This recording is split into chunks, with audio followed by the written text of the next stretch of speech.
Come on, come on. Welcome back to another episode of El Chapo Vlogs. Back at it again over here, hanging out with the doggies.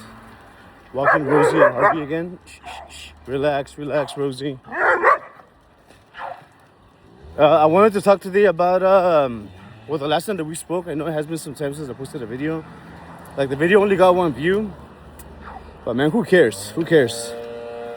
Who cares? Because this is mostly for me. I get to practice my speaking skills. I get to practice my public speaking. It gives you a better idea on how to formulate my thoughts. And today I wanted to talk about second chances. Second chances.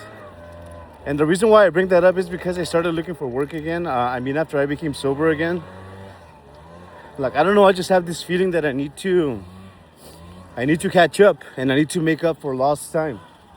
And I started looking for work again. And there is a little promise out there in the job markets for any of you that's still looking for work.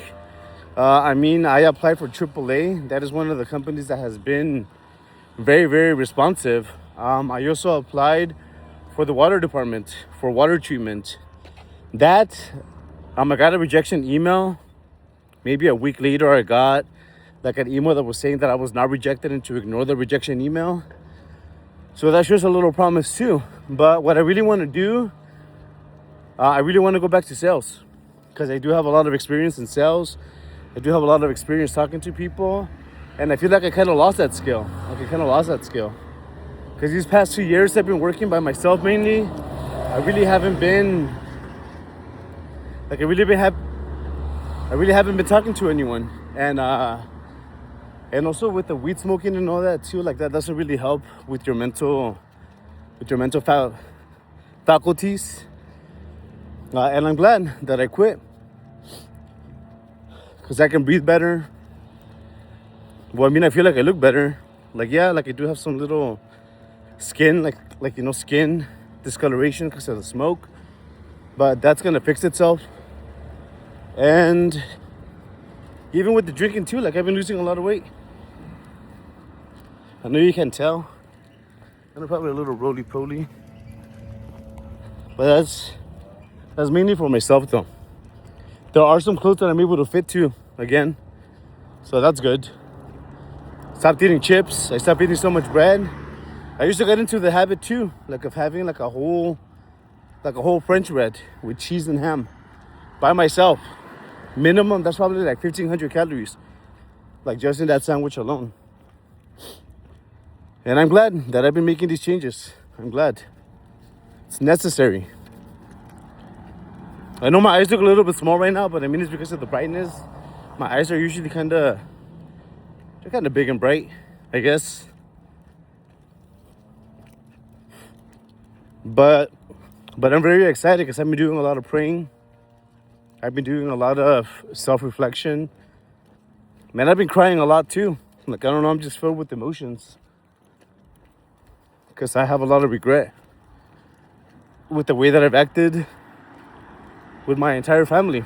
With my siblings, with my mother, with my wife and my kids, with my mother-in-law. And I'm hoping that this is a new beginning. And as I mentioned before in the book, Think and Grow Rich, it does mention the whole thing about when you start entering your 30s, between the ages of 30 and 40, a lot of men are able to make money a lot easier. But a lot of men don't know why. I think I know why.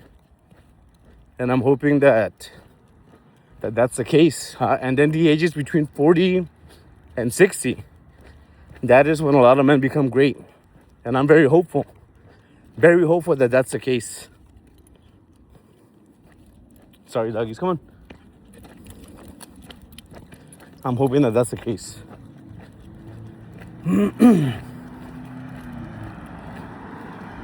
Hopefully I get a second chance at greatness. I want to be able to buy myself a house. Hopefully things line up.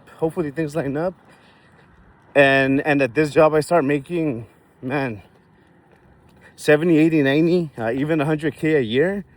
That is going to be life-changing for my family. Like I see all these videos online, like with people that make 100K, like, and they're still complaining about how it's not enough. It's like, how can that be the case? For example, me, with my job, I'm making about 4,200 to 5,000 bucks. It all depends on how busy I am and how many new customers I have and how many additional services I do for the customers. But the range is like 42 to 5,000. And if I really focus and if I don't spend, I mean, I don't really have any more debt. I still owe my taxes and stuff, and I got to work on that. That's another thing that I need to jump on ASAP so I can get some refunds again. But if I really, really focus, I'm able to save entire paychecks. Like if I only focus like on the basics, on what we need, and if we don't go out, if we don't go to the movies, if I don't buy stupid things online, then man, I can save like 2,000 bucks a month, which is like a whole paycheck, 2,500 bucks, just about. And it's just a matter of being focused. And if I'm able to save that much per month with just my income, imagine how much I'd be able to save if I'm making 100K. Right now I'm making 50 to 60,000. Imagine that. That would be a lot of money. Money for my investments, money for trips, money for the house, paying on the principal on the house. Man, imagine how much damage I could do. Shit, I could even buy a second house and I could rent out the first one. You never know. You never know. But the whole point of this video is just to say that if you feel like it's over, if you feel like you've made too many mistakes, if you feel like you have no chance of coming back, look at me. I still have hope, and I'm keeping the hope alive. And one of the driving factors is that I don't want to be a loser anymore. I don't want to be seen as a loser anymore. I don't want to be labeled as a loser anymore. Because I've heard that my entire life being called a loser. I remember when I was in high school, when I was about 16 years old. Yeah, 16. Me and my brother, we had this friend, female friend.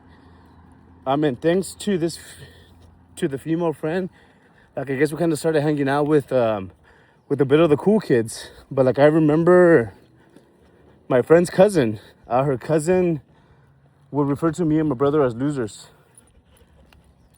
And just because we wanted to make a music video, like, you know, like an emo type music video and stuff for YouTube. And she just called me a loser. Maybe she was right, maybe she was wrong, but life isn't over yet. I still have a lot of living to do. I'm hoping that I make it to 80. I think my grandma's in her 70s now. And her mom died when she was in her late 80s, maybe, early 90s. I do have a great uncle that just passed away. I think he was like 80 something. I want to say between 80 and 88. My dad died when he was in the 70s. So, if I make it to 70, I'll be happy. Hopefully I make enough money. Hopefully I have enough assets. And hopefully I can leave enough to my children and my wife so that they don't struggle anymore. And that's the thing that eats me up inside. Is not being able, like, it's not really having anything now. I mean, I do have investments. My investments have been doing so good. But I'm excited because if I'm able to save more money, like, I can bring down my averages. I can double some stacks, as they say. And hopefully those investments come back. Hopefully I can pay off my house with the gains. But we'll see. I just wanted to get this out, guys. Thank you for listening. I know that a lot of you aren't going to watch. A lot of you don't even care. I'm a nobody. Meaningless on this planet. But if anybody decides to watch this video, I do hope that God blesses you. And if you ever feel like life is over, it's not. It's not over.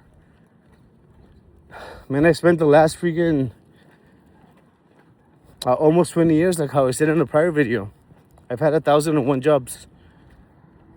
Like, and now I'm gonna be on job 1,002 if I do get into AAA and if I get back into sales. Hey, maybe this may be my last job. Thank you for watching. Have yourself a good day.